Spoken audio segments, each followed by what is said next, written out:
மச்சான் நம்ம next week trip போற ரெடி ஆயிடுங்கடா. பண்டிகையை கொண்டாடுங்கடே. என்ன ப்ரோ ட்ரிப் போறீங்க போல, ஜாலி தான். இப்ப நான் என்ன உங்கள்கிட்ட சொல்றது? நீ வேற ஏன்டா இந்த போன்ல வேற சார்ஜே நிக்காது, 3 நாள் கஷ்டப்பட போறேன். நான் அதை நினைச்சு ஃபீல் பண்ணிட்டு இருக்கேன். இதுக்கு ஏன்டா கவலைப்படுற? இந்த பவர் பேங்க் வெறும் 399 எக்ஸஸ் மொபைல்ல வாங்கினேன். 10,000 mAh இருக்கு இந்த பவர் பேங்க். ஒன்ஸ் சார்ஜ் போட்டா 3 days யூஸ் பண்ணலாம். அப்புறம் என்ன, இப்ப என்ஜாய் பண்ணு.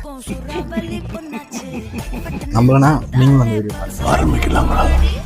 இந்த மாதிரி பிராண்டடான 10,000 mAh power bank coming Sunday morning 8 AM to 10 AM வெறும் 399க்கு 6 month வாரண்டியோட கொடுக்க போறோம். சூப்பர். இந்த பவர் பேங்க் உங்களுக்கு வேணும்னா நீங்க பண்ண வேண்டியது எக்ஸ்பிரஸ் பேஜை ஃபாலோ பண்ணணும். ஃபர்ஸ்ட் 200 கஸ்டமர்ல நீங்களும் இருக்கணும். இந்த வீடியோவை 10 மெம்பர்ஸ்க்கு ஷேர் பண்ணிருந்தா கூடவே வயர்ட் ஹெட்ஃபோனும் ஃப்ரீயா தர போறோம். அதுவும் மார்னிங் 8 AM to 10 AM க்கு வரவங்களுக்கு மட்டும்தான். For more detailsக்கு ஸ்கிரீன்ல தெரியற நம்பருக்கு கால் பண்ணுங்க.